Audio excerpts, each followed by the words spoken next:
자, 이 대목에서 80년대에 바로 마이클 잭슨과 마돈나, 프린스 같은 인물들에 의해서 이제 빌보드는 사실 거대한 굉장히 비대한 시장으로 확산되어 가는데 여기에 드디어 이제 80년대 얼터너티브의 원조라는 두 명의 그룹이 나오게 되는데요.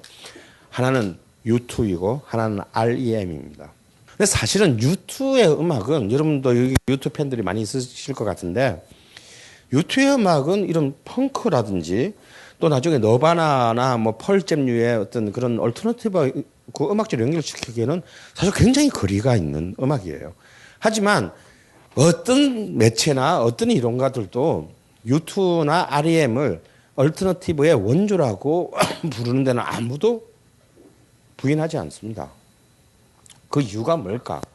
바로 거기는 이제 이 빌보드라는 것이 이른바 주류를 대변하는 상업 차트의 핵심이라면 여기에 차트도 언더그라운드 차트가 80년대에 생겨요. 그게 뭐냐면 롤링스톤즈가 주도했던 캠퍼스 차트입니다. 이 캠퍼스 차트가 나는 굉장히 중요한 동인이라고 생각하는 게 뭐냐면 야 시장에 제일 팔리는 것만 다 해먹는 것이 의미 있는 건 아니야. 근데 여기서 또 이제 롤링스톤 특유의 좌파적인 엘리트주의가 나오는데 야 우리는 미국에 있는 각 대학교 앞에 있는 음반 가게들에 팔리는 것만 집계해가지고 차트를 만들 거야. 그래도 상대적으로 때가 덜 묻었고 그리고 어떤 사회나 우리 사회나 그리고 전체 이 지구촌 세계의 미래에 대해서 진지한 관심 있는 자들은 도대체 어떤 음악을 듣는가.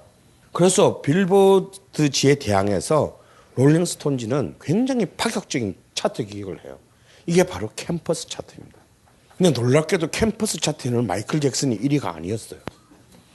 이 80년대에 이제 신자유주의의 이제 뭔가 아문이 막 밀려올 때 미국 대학생들이 좋아했던 음악은 당시에 MTV나 주류사회, 물론 나중에 U2는요, 그래미상을 22개나 받아요. 막 세계 최고의 그냥 락밴드가 됐지. 모두에게 존경을 받는. 근데 이때만 하더라도, 80 초만 하더라도, 모두에게 아일랜드 깡촌 놈들이 뭐 와서 어디다 대고 뭐.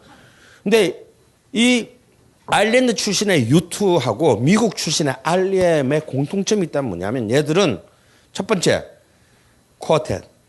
결성 때부터 지금 이 순간까지 멤버 체인지를 한 명도 하지 않은 딱 4명의 완벽한 팀워크를 가진 밴드였다라는 거예요.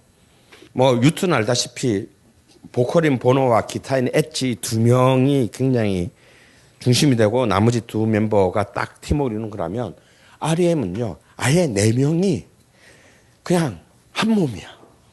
출신 성분도 골 때려요. 하나는 캘리포니아 출신, 하나는 일리노이 출신, 하나는 조지아 출신.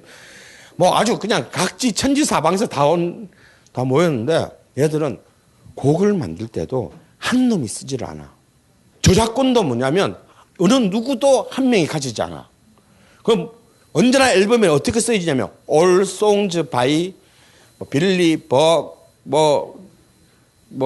밀스 앤 스타이프 4명의 이름을 그냥 전부 다 모든 곡을 이 4명이 만들었다.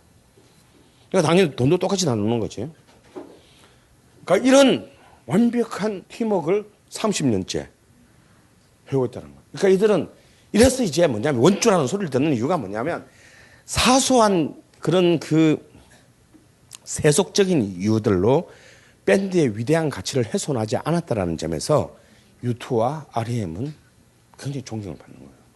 그리고 또 두 번째 공통점은 뭐냐면 이들은 전부 다들 뛰어난 재능을 갖고 있음에도 불구하고 절대 그 MTV와 CD 산업, CD의 등장으로 인한 거대한 거품으로 가득 찬 메이저 음반 시장의 마케팅 논리에 빠져들지 구금되지 않고 우리는 진짜 우리 음악을 좋아해 주는 사람들을 한 명 한 명 만나는 것부터 시작하겠다 해서 애들은 어떻게 활동을 시작했냐면 전부 대학가 앞에 조그마한 클럽들 이런 데를 순회 공연들을 하면서 자기 팬들을 한 명씩 만들어간 거예요. 완전 일종의 정말 피와 땀의 연대를 만든 것이지. 굉장히 그 가혹한 조건 아래서 자기들의 음악을 진실로 나눌 수 있는 사람들을 자기 편으로 만들면서 전국적인 스타로 부상했다는 점이 공통점이에요. 그리고 이 세 번째는 여러분들 제가 그 R.E.M 거는 안 드렸지만 유튜브 거 보셨어요? Sunday Bloody Sunday는 사실 똑같은 제목의 노래를 이미 얘들 앞에서 누가 만들었냐면 존 레논이 만들었어요. 이른바 그 영국인들에 의한 아일랜드인들의 그 학살 사건, 피해 인류의 사건을 가지고 요새 존 레논은 진짜 싸가지 있는 애라니까. 진짜 싸가지가 있어요. 근데 너무 이걸 내놓고 다니다가 총 맞고 죽었는데, 근데 그 똑같은 영국인 존 레논이 만든 곡 제목을 그대로 갖고 와서 아일랜드인인 U2가 이제 만들었습니다. 그래서 U2의 관심은, U2는 사실 굉장히 종교적인 밴드예요. 그래서 걔들의 음악을 흐르고 있는 굉장히 기조는 사실은 종교적인 신실함, 경건함, 그리고 정의, 옳은 것에 대한 확고한 믿음을 거의 얘들은 팝 음악계에 제가 볼 때 수사 같아요. 수도사. 그래서 그 엣지의 특유의 그 딜레이 연주, 그 U2 사운드라고 얘기하는 그 특유의 사운드는 제가 볼 때 그들의 아일랜드 가톨릭 교회에서의 그 미사를 할 때의 울림 있잖아요. 그것이 자연스럽게 나를 반영되어 나온 결과라고 생각합니다. 그러니까 실제로 그들은 굉장히 종교적인 어떤 그런 그 내용들을 또 많이 다루었어요. 그러면서 또한 동시에 여전히 그 자기 앞에 아무리 펑크가 그렇게 기승을 하고 모든 것을 씨발 너희들 다 썩었어라고 하더라도 얘들은 뭐냐면, 특히 U2와 R.E.M은 뭐냐면 우리가 최후로 잃어서는 안 되는 정의는 존재한다. 우리는 그것을 끝까지 사람들과 나누고 전달할 의무가 있다라고 생각한 이른바 오덴시티, 그러니까 이 진정성의 최고의 수호자였어요. 락이 아무리 청춘의 폭발적인 저항을 얘기할다 하더라도 50년대, 60년대 락커들은 노동자 계급의 관점에서 얘기하지는 않았어요. 그런데 70년대에 바로 그 노동자 계급의 눈높이에서 노동자 계급이 안고 있는 그런 수많은 어떤 그런 비참함, 고통을 얘기한 락커가 등장했죠. 바로 보스라고 불리는 브루스 스프링스틴입니다. 그래서 주류의 브루스 스프링스틴이 처음으로 노동자 계급의 관점에서, 그래서 늘 언제나 무대에는 노동자 계급의 복장, 흰색 면티와 청바지를 입고 있었어요. 내가 아무리 스타디움에서 10만 명씩 꽉꽉 채우고 돌아다니면서 돈을 내가 떼돈을 벌고 있어도 나는 노동자 계급의 시선으로 세상을 볼 것이다. 그리고 노동자 계급을 위해 노래한다라는 것이 브루스 스프링스틴과 U2가 가지고 있는 입장이었어요. 결국 이제 이들은 1985년에 이제 이들의 최고 글자기자 80년대를 대표하는 최고의 앨범이라고 하는 이른바 조수아 추리, 여호수아 조수아 추리라는 위대한 앨범을 발표해요. 이 앨범은 사실 한 곡도 버릴 게 없어. 그리고 이들이 70년대 갖고 왔던 어떤 그런 종교적인 경건함, 어떤 불의에 대한 참을 수 없는 반감, 그리고 정의에 대한 신뢰, 이 모든 것들이 정말 음악적으로 가장 완벽하게 만들어진 앨범이 이 조수아 추리예요. 이 앨범은 정말 전곡을 여러분이 한번 다운을 받아서, 그 가사도 그렇게 어려운 영어가 아니야. 쫙 보는데 가사와 같이 한번 여러분 꼭 한번 차근차근 한번 보시면, 아, 이때가 바로 80년대 마이클 잭슨과 그냥 그 마돈나나 이런 애들이 막 진짜 폭발할 때 이렇게 고요한 애들이, 그렇지만 충직하게 인간이 수호해야 될 그런 최후의 어떤 그 정의의 진실함을, 정의와 진실함을 수호한 사람들이 있었구나라는 걸 알게 될 거예요. 그래서 U2와 R.E.M은 그 이후로도 이른바 정말 순정주의자들, 락의 고전적인 순정주의자들의 가장 정말 그 계승해야 될 그 두 사람으로 남게 됩니다. 자, 이렇게 해서 바로 이런 펑크에서 이 80년대 컬리지로 대학가들의 젊은 이제 지성인들의 연장선 위에서 이제 다시 이 주류의 부패함, 자본의 제어되지 않은 질주 본능을 견제하는 정말 위대한 대안과 전복의 카드가 80년대 후반에 등장하게 돼요. 우리는 그것을 얼터너티브라고 부르게 됩니다. 결국 이 얼터너티브라고 하는 것은 음악적으로 보면요, 펑크가 갖고 있는 비타협적인 락 음악의 가장 원형질로 돌아가자라고 생각했던 바로 그 펑크 음악의 역사적으로 미학적으로 빚지고 있어요. 두 번째는 60년대의 사이키델릭 락 음악, 그러니까 환각적인 상태에서 초월했던 세계를 꿈꾸려고 하는 그러니까 약쟁이 음악, 히피들의 이 사이키델릭 음악에 또 한 30% 빚지고 있어요. 그리고 세 번째는 역시 하드록, 헤비메탈에 갖고 있는 그런 이제 파괴적 충동, 그리고 강력한 에너지. 그러니까 이 결국은 얼터너티브라고 하는 것이 무슨 뭐 하늘에서 푹 떨어진 게 아니고 결국 60년대부터 70년대까지 락의 역사에서 온갖 서로 등에 칼 꽂으면서 진행해왔던 이 다양한 갈래들의 요소들을 그 개성의 연장선 위에 놓여 있다라는 거예요. 결국은 이렇게 해서 이런 자들에 의해서 80년대 중반부터 미국의 전역에서는 이른바 하드코어 씬이라는 것을 만들어요. 하드코어라는 것은 장르의 이름이 아니고요. 자, 그야말로 극단에 있어서 본질을 추구하는 전부 대부분 다 쫄딱 망하고 거지 됐어요. 왜냐하면 또 너무 본질을 충실히 하다 보면 이런 말 하기 제일 쉽잖아. 우리는 이 모든 썩은 기존의 가치와 결별해야 돼. 근데 아무도 내 걸 안 들어줘. 근데 같은 우리 그렇게 다 합의했어. 이 동네에서 우리 동네 차고에서 다 합의했어. 너무 배가 고파. 근데 요즘에 두 명이 그래도 좀 약간 대중들이 알만한 노래를 해가지고 한 5,000장 팔려서 이제 따뜻하게 돈을 벌었어. 그러면 어떻게 돼서 나머지 우리들은 배신자들, 응? 자본주의 유혹에 넘어간 쓰레기들 이렇게 되는 거야. 그래서 다 망하는 거예요, 결국은. 혹은 자살하거나. 그렇게 해서 이제 미국 전역에 사실상 대중적 영향력은 사실상 전무해.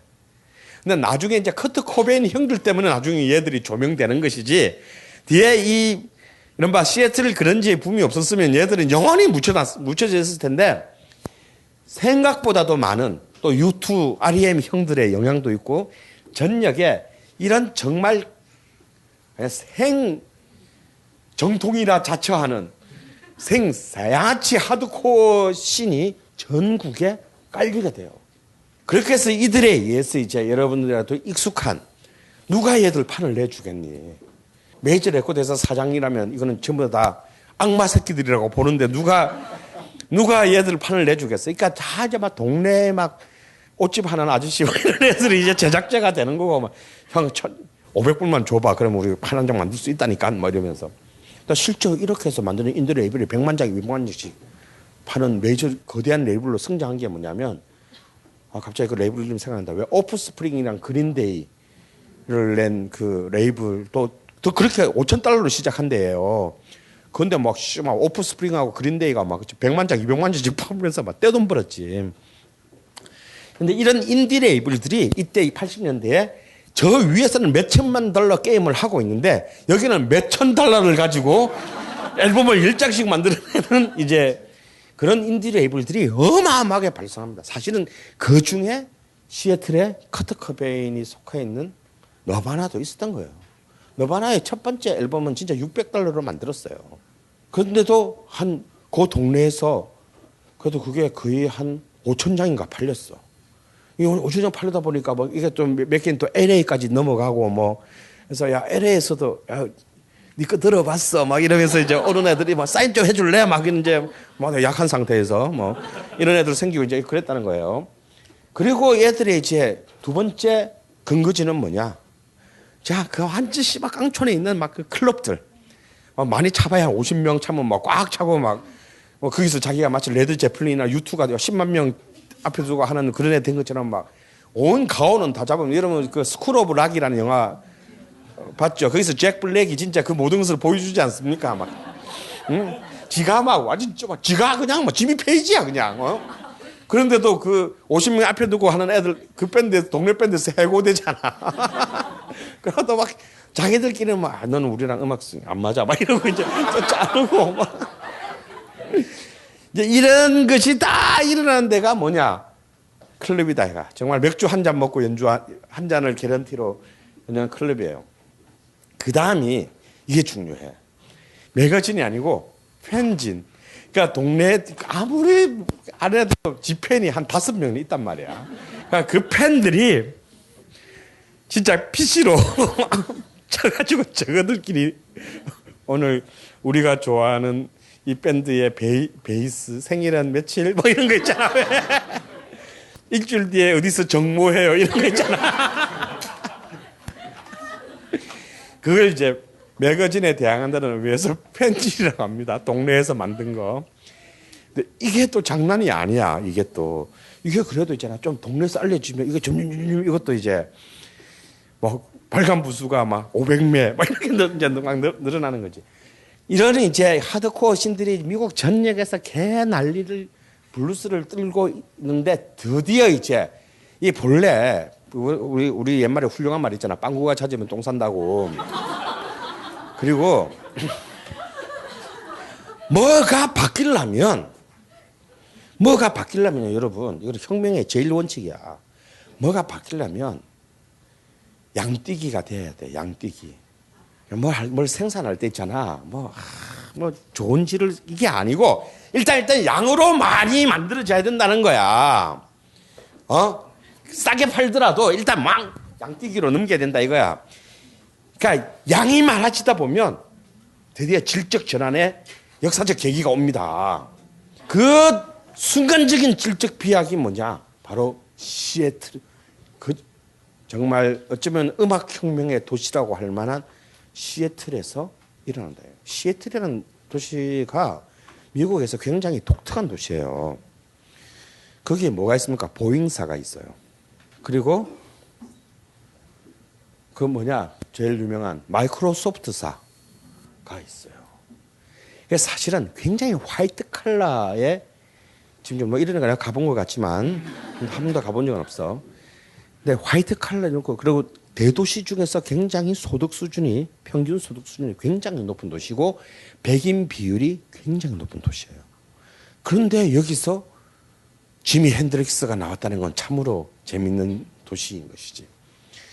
그런데 바로 그 시애틀에 이제 약쟁이 동네 양아치들이 우르르 있는데 이 시애틀에서 결국 빅4 밴드가 등장합니다. 이 커트 커베인은 보면은 이 얼터너티브 제너레이션의 어떤 굉장히 어떤 대표성을 얘가 지니고 있어요. 일단 얘에게서는 일단 미국을 지탱해 왔던 권위 있는 부권이라는 게 얘의 가게에 없어요. 얘에게 아버지란 어릴 때 날 존나게 팬 새끼. 그리고 8살 때는 자기 엄마와 자기를 버리고 간 나쁜 새끼야.